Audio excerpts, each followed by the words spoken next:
Om Shanti 25 September 2025 प्रातः मुरली बाप दादा मधुबन। बाबा कहते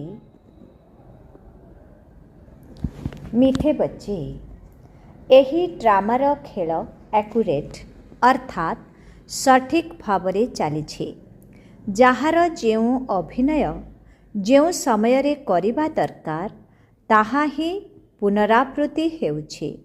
यही कथा को यथार्थ भावरे बुझिबाकु हेब। बाबा कहउछन्ति मीठे बच्चे यही ड्रामार खेल एक्यूरेट अर्थात सठिक भावरे चली जार जो अभिनय जो समय करिबा दरकार ताहा ही पुनरावृत्ति हेउछि। यही कथा को यथार्थ भावरे बुझिबाकु हेब। आजिर प्रश्न तुम संतान मानकर प्रभाव केबे जना पड़िबो? एबे पर्यंत केउ शक्तिर अभाव रहिछि? तुम संतान मानकर प्रभाव केबे जना पड़िबो? एबे पर्यंत केउ शक्तिर अभाव रहिछि? उत्तर जेतेबेले तुमे माने जोगरे मजबूत होइजिबो सेतेबेले ही तुमर प्रभाव विस्तार हेबो। वर्तमान से भली शक्ति आसी नाही। जोग द्वारा ही सेही शक्ति मिले थाए। ज्ञान तरवारी रे जोग बलर धार थिबा दरकार जहाँकि वर्तमान पर्यंत कम अछि। जदि निजको आत्मा मने करी बाबांकु मने पकाइब तेबे बेड़ा पार होई जिवो। एहा गोटिए सेकेंडर ही कथा अटे। ओम शांति। रुहानी संतान मानंकु रुहानी बाबा बसी बुझाउछन्ति। रुहानी बाबा मात्र जनकु ही कुहा जाउछि। बाकी समस्ते हेउछन्ति आत्मा। तांकु परम आत्मा बोली कुहा जाउछि। बाबा कहउछन्ति मु मध्य आत्मा अटे किंतु मु परम सुप्रीम सत्य अटे। मु ही पतित पावन ज्ञानर सागर अटे। बाबा कहउछन्ति मु भारत को ही आसुछि पिलामानंकु विश्वर मालिक कराइबा पाई। तुमे ही मालिक थिल ना। एबे एही स्मृति आसुछि। पिलामानंकु स्मृति देउछन्ति तुमे प्रथमे सत्ययुग को आसुछ पुणी अभिनय करी 84 जन्म भोग करी एबे अंतिम समय रे आसी पहुँची जाइछ। वर्तमान तुमे निजको आत्मा बोली भाव। आत्मा अविनाशी शरीर विनाशी अटे। आत्मा ही देह सहित आत्मा मानंक सह कथा हेउछि। आत्मा अभिमानी होई रहु नाहंती तेबे निश्चय देह अभिमान रहिछि। मु आत्मा ए कथा भूली गलेणी। कहउछन्ति मध्य पाप आत्मा पुण्य आत्मा महान आत्मा सेमाने पुणी परमात्मा तो होई पारिबे नाही। केही भी निजको शिव बोली कही पारिबे नाही। शरीरर नाम शिव बोली तो बहुतंकर रहिछि। आत्मा शरीर रे प्रवेश कले नाम दिया जाई थाए काहेकि ना शरीर द्वारा ही अभिनय करिबाकू होई थाए। तेबे मनुष्य पुणे देहर अभिमान रे आसी जाउछन्ति।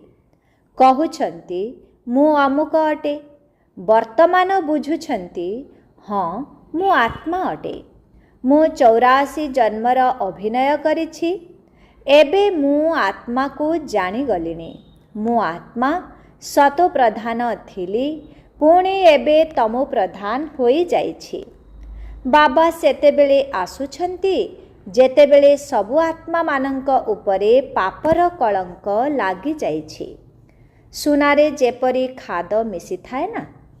तुमे प्रथमे खांटी सुना थिल पुणे चांदी तंबा लुहा मिसी मिसी तुमे बिल्कुल कला होई जाइछ।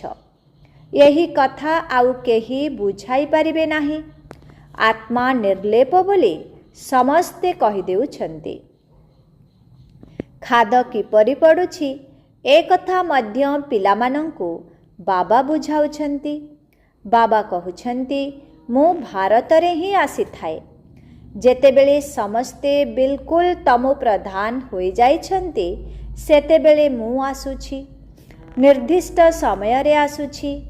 ଯେପରି ଡ୍ରାମାରେ ଖେଳ ସଠିକ୍ ଭାବରେ ଚାଲିଥାଏ ନା, ଯେଉଁ ପାର୍ଟ ଯେତେବେଳେ ହେବାର ଥିବ ସେହି ସମୟରେ ପୁଣି ତାର ପୁନରାବୃତ୍ତି ହେବ। ଏଥିରେ ଟିକିଏ ହେଲେ ଫରକ ପଡ଼ିବ ନାହିଁ। ତାହା ହଦର ଡ୍ରାମା, ଏହା ବେହଦର ଡ୍ରାମା। ବୁଝିବା ନିମନ୍ତେ ଏହା ବହୁତ ସୂକ୍ଷ୍ମ କଥା ଅଟେ। ବାବା କହୁଛନ୍ତି, ତୁମ ଦ୍ୱାରା ଯେଉଁ ଅଭିନୟ ହେଲା ତାହା ଡ୍ରାମା ଅନୁସାରେ ହେଲା। କୌଣସି ମନୁଷ୍ୟ ମାତ୍ର ନା ରଚୟିତା ନା ରଚନାର ଆଦି ମଧ୍ୟ ଅନ୍ତକୁ ଜାଣିଛନ୍ତି। ଋଷି ମୁନି ମଧ୍ୟ ଭଗବାନଙ୍କୁ ଜାଣିନାହୁଁ ବୋଲି କହି କହି ଚାଲିଗଲେ। ଏବେ ତୁମକୁ କେହି ଯଦି ପଚାରିବେ, ତୁମେ ରଚୟିତା ଏବଂ ରଚନାର ଆଦି ମଧ୍ୟ ଅନ୍ତକୁ ଜାଣିଛ? ତେବେ ତୁମେ ତୁରନ୍ତ ହଁ କହିବ। ତାହା କେବଳ ତୁମେ ଏବେ ହିଁ ଜାଣିପାରୁଛ, ପୁଣି ଆଉ କେବେ ନୁହେଁ। ବାବା ବୁଝାଉଛନ୍ତି, ତୁମେମାନେ ହିଁ ମୁଁ ରଚୟିତାକୁ ଏବଂ ରଚନାର ଆଦି ମଧ୍ୟ ଅନ୍ତକୁ ଜାଣିଛ। ଆଚ୍ଛା, ଏହି ଲକ୍ଷ୍ମୀ ନାରାୟଣଙ୍କର ରାଜ୍ୟ କେବେ ହେବ ଏ କଥା ଜାଣିଥିବ? ନା, ଏଥିରେ କିଛି ବି ନାହିଁ। ଏହା ତ ଆଶ୍ଚର୍ଯ୍ୟ ଅଟେ। ତୁମେ କହୁଛ ଆମ ପାଖରେ ଜ୍ଞାନ ଅଛି, ଏ କଥା ମଧ୍ୟ ତୁମେ ବୁଝୁଛ। ବାବାଙ୍କର ଅଭିନୟ ହିଁ ଥରେ ମାତ୍ର ରହିଛି। ତୁମର ଲକ୍ଷ୍ୟ ଓ ଉଦ୍ଦେଶ୍ୟ ହିଁ ହେଉଛି ଏହି ଲକ୍ଷ୍ମୀ ନାରାୟଣ ହେବା। ଏପରି ହୋଇଗଲା ପରେ ପୁଣି ପାଠପଢ଼ାର ଆଉ ଆବଶ୍ୟକତା ରହିବ ନାହିଁ। ବାରିଷ୍ଟର ହୋଇଗଲେ ଅର୍ଥାତ୍ ହୋଇଗଲେ। ପଢ଼ାଉଥିବା ବାବାଙ୍କୁ ତ ମନେ ପକାଇବା ଦରକାର ନା। ତୁମ ପାଇଁ ସବୁ ସହଜ କରିଦେଇଛି। ବାବା ବାରମ୍ବାର ତୁମକୁ କହୁଛନ୍ତି, ନିଜକୁ ଆତ୍ମା ମନେକର। ମୁଁ ହେଉଛି ବାବାଙ୍କର। ପୂର୍ବରୁ ତୁମେ ନାସ୍ତିକ ଥିଲ, ଏବେ ଆସ୍ତିକ ହୋଇଛ। ଏହି ଲକ୍ଷ୍ମୀ ନାରାୟଣ ମଧ୍ୟ ଆସ୍ତିକ ହୋଇ ଏହି ସମ୍ପତ୍ତି ନେଇଛନ୍ତି, ଯାହାକୁ ଏବେ ତୁମେ ନେଉଛ। ଏବେ ତୁମେ ଆସ୍ତିକ ହେଉଛ। ଆସ୍ତିକ ନାସ୍ତିକ ଅକ୍ଷର ବର୍ତ୍ତମାନ ସମୟର ଅଟେ। ସତ୍ୟ ଯୁଗରେ ଏହି ଅକ୍ଷର ହିଁ ରହିବ ନାହିଁ। ପଚାରିବାର କୌଣସି କଥା ହିଁ ରହିବ ନାହିଁ। ଏଠାରେ ପ୍ରଶ୍ନ ଉଠୁଥିବାରୁ ପଚାରୁଛନ୍ତି, ରଚୟିତା ଏବଂ ରଚନାକୁ ଜାଣିଛ? ତେବେ ନା ବୋଲି କହିଦେଉଛନ୍ତି। ବାବା ହିଁ ଆସି ନିଜର ପରିଚୟ ଦେଇ ରଚନାର ଆଦି ମଧ୍ୟ ଅନ୍ତର ରହସ୍ୟ ବୁଝାଉଛନ୍ତି। ବାବା ହେଉଛନ୍ତି ବେହଦ ମାଲିକ ରଚୟିତା। ପିଲାମାନଙ୍କୁ ବୁଝାଯାଉଛି ଯେ ଅନ୍ୟ ଧର୍ମ ସ୍ଥାପକମାନେ ମଧ୍ୟ ଏଠାକୁ ନିଶ୍ଚିତ ଆସୁଛନ୍ତି।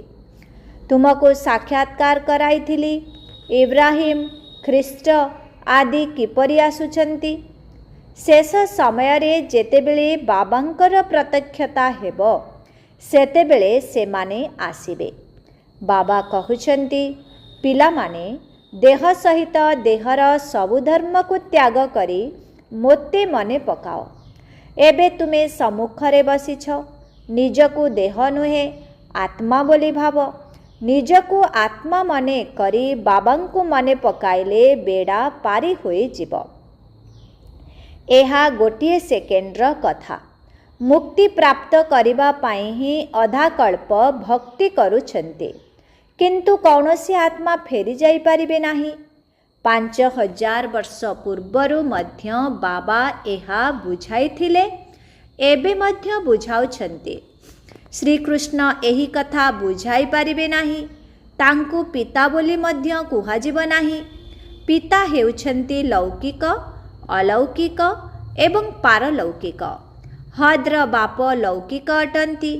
ଆତ୍ମାମାନଙ୍କର ବେହଦର ପିତା ହେଉଛନ୍ତି ପାରଲୌକିକ ଏବଂ ଇଏ ହେଉଛନ୍ତି ସଙ୍ଗମଯୋଗୀ ଆଶ୍ଚର୍ଯ୍ୟଜନକ ପିତା। ଏହାଙ୍କୁ ଅଲୌକିକ କୁହାଯାଉଛି। ପ୍ରଜାପିତା ବ୍ରହ୍ମାଙ୍କୁ କେହି ମନେ ପକାଉନାହାନ୍ତି। ସେ ଆମର ଆଦି ପିତା ଅଟନ୍ତି। ଏ କଥା କାହାରି ବୁଦ୍ଧିରେ ଆସୁନାହିଁ। କହୁଛନ୍ତି ମଧ୍ୟ ଆଦିଦେବ ଏଡମ୍, କିନ୍ତୁ ନାମକୁ ମାତ୍ର। ମନ୍ଦିରରେ ମଧ୍ୟ ଆଦିଦେବଙ୍କର ଚିତ୍ର ରହିଛି ନା? ତୁମେ ସେଠାକୁ ଗଲେ ଜାଣିପାରିବ ଯେ ଏହା ତ ଆମର ନିଜର ସ୍ମୃତି ଚିହ୍ନ। ବାବାଙ୍କ ସହିତ ଆମେ ମଧ୍ୟ ବସିଛୁ। ଏଠାରେ ବାବା ଚୈତନ୍ୟରେ ବସିଛନ୍ତି। ସେଠାରେ ଜଡ଼ ଚିତ୍ର ରଖିଛନ୍ତି। ଉପରେ ସ୍ୱର୍ଗର ଚିତ୍ର ମଧ୍ୟ ସଠିକ୍ ରୂପେ ରହିଛି। ଯିଏ ମନ୍ଦିର ଦେଖିଛନ୍ତି ସେମାନେ ଜାଣିଛନ୍ତି ଯେ ବାବା ଆମକୁ ଏବେ ଚୈତନ୍ୟରେ ରାଜଯୋଗ ଶିଖାଉଛନ୍ତି। ପୁଣି ପରେ ମନ୍ଦିର ତିଆରି କରୁଛନ୍ତି। ଏକଥା ସ୍ମୃତିରେ ଆସିବା ଉଚିତ ଯେ ସବୁ ଆମର ସ୍ମୃତି ଚିହ୍ନ ଅଟେ। ବର୍ତ୍ତମାନ ଆମେ ଏହି ଲକ୍ଷ୍ମୀ ନାରାୟଣ ହେଉଛୁ। ପୂର୍ବରୁ ମଧ୍ୟ ଥିଲୁ। ପୁଣି ସିଡ଼ି ଓହ୍ଲାଇ ଆସିଛୁ।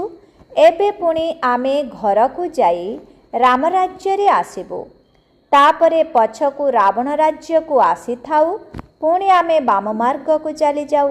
ବାବା କେତେ ଭଲ ଭାବରେ ବୁଝାଉଛନ୍ତି।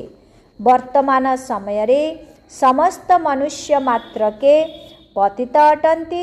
ସେଥିପାଇଁ ଡାକୁଛନ୍ତି, ହେ ପତିତ ପାବନ, ଆସି ଆମକୁ ପବିତ୍ର କରାଅ। ଦୁଃଖ ହରଣ କରି ସୁଖର ରାସ୍ତା ବତାଅ। କହୁଛନ୍ତି ଭଗବାନ ନିଶ୍ଚୟ କୌଣସି ବେଶରେ ଆସିବେ। ତେବେ ସିଏ କୁକୁର, ବିଲେଇ, ମାଟି ଗୋଡ଼ି ଭିତରେ ତ ଆସିବେ ନାହିଁ।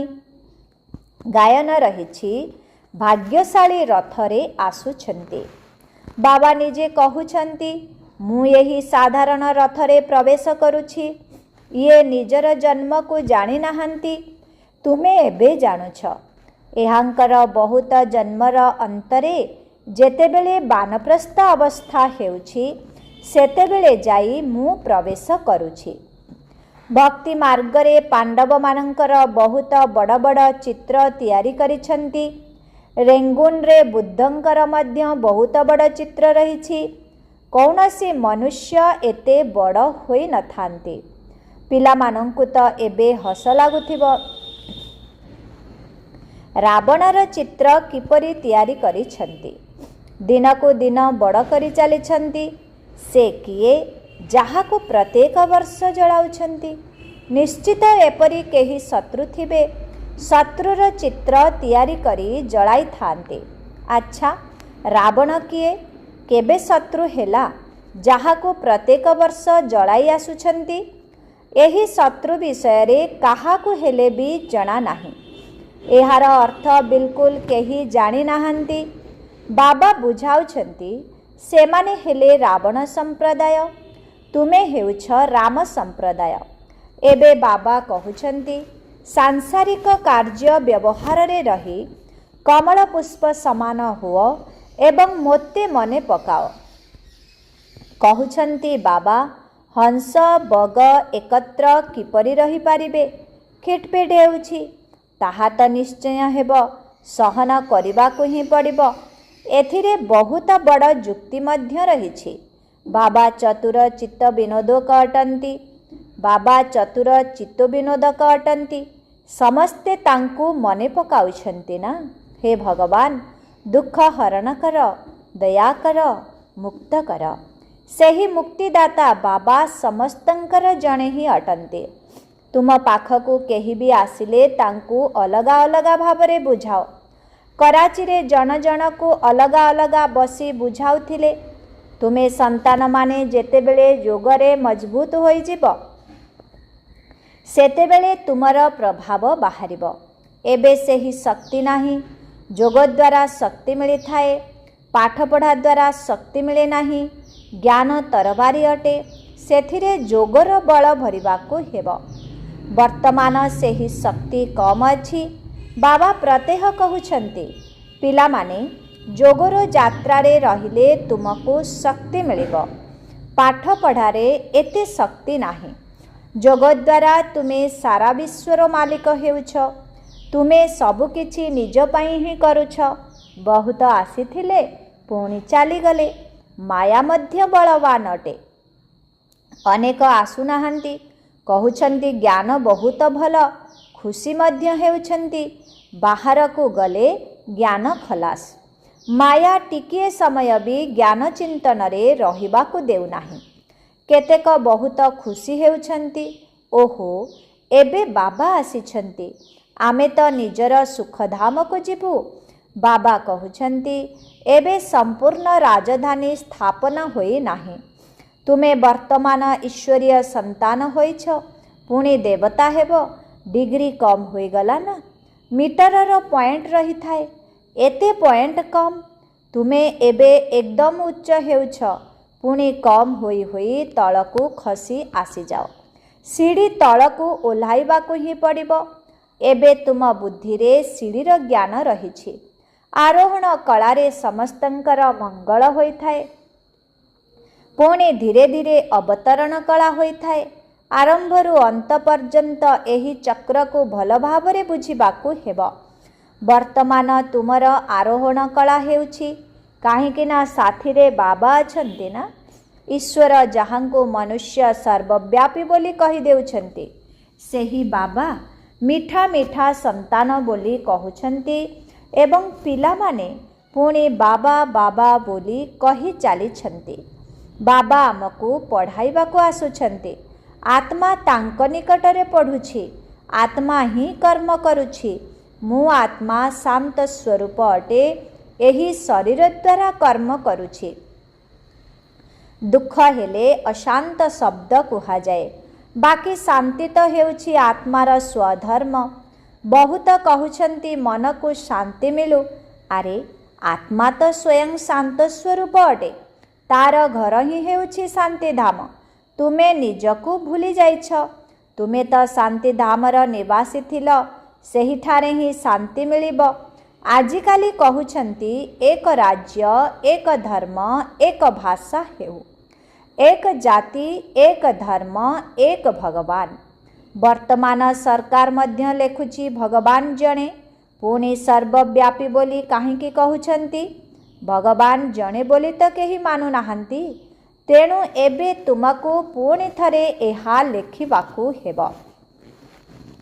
ଲକ୍ଷ୍ମୀ ନାରାୟଣଙ୍କର ଚିତ୍ର ତିଆରି କରୁଛ, ଉପରେ ଲେଖିଦିଅ, ସତ୍ୟଯୁଗରେ ଯେତେବେଳେ ଏହାଙ୍କର ରାଜ୍ୟ ଥିଲା, ସେତେବେଳେ ଏକ ଭଗବାନ, ଏକ ଦୈବୀ ଧର୍ମ ଥିଲା। କିନ୍ତୁ ମନୁଷ୍ୟ କିଛି ହେଲେ ବୁଝୁନାହାନ୍ତି, ଧ୍ୟାନ ଦେଉନାହାନ୍ତି। ଯେଉଁମାନେ ବ୍ରାହ୍ମଣ କୁଳର ହୋଇଥିବେ, ସେହିମାନଙ୍କର ହିଁ ଧ୍ୟାନ ଯିବ, ଆଉ କେହି ବୁଝିବେ ନାହିଁ। ସେଥିପାଇଁ ବାବା କହୁଛନ୍ତି, ଅଲଗା ଅଲଗା ବସାଇ ବୁଝାଅ, ଫର୍ମ ପୂରଣ କରାଅ, ତେବେ ଜଣାପଡ଼ିବ। କାହିଁକି ନା କିଏ କାହାକୁ ମାନୁଥିବେ, ପୁଣି ଆଉ କିଏ ଆଉ କାହାକୁ। ସମସ୍ତଙ୍କୁ ଏକାଠି କିପରି ବୁଝାଇବ? ସେମାନେ ନିଜ ନିଜ କଥା ଶୁଣାଇବାରେ ଲାଗି ପଡ଼ିବେ। ପ୍ରଥମେ ପ୍ରଥମେ ତ ପଚାରିବା ଦରକାର, କେଉଁଠାକୁ ଆସିଛ? ବିକେଙ୍କର ନାମ ଶୁଣିଛ? ପ୍ରଜାପିତା ବ୍ରହ୍ମା ତୁମର କ'ଣ ହେବେ? କେବେ ତାଙ୍କର ନାମ ଶୁଣିଛ? ତୁମେ ପ୍ରଜାପିତା ବ୍ରହ୍ମାଙ୍କର ସନ୍ତାନ ନୁହଁ। ଆମେ ତ ବାସ୍ତବରେ ସନ୍ତାନ ଅଟୁ। ତୁମେ ମଧ୍ୟ ଅଟ, କିନ୍ତୁ ବୁଝିନାହଁ। ଏସବୁ ବୁଝାଇବା ପାଇଁ ବହୁତ ଯୁକ୍ତି ଦରକାର।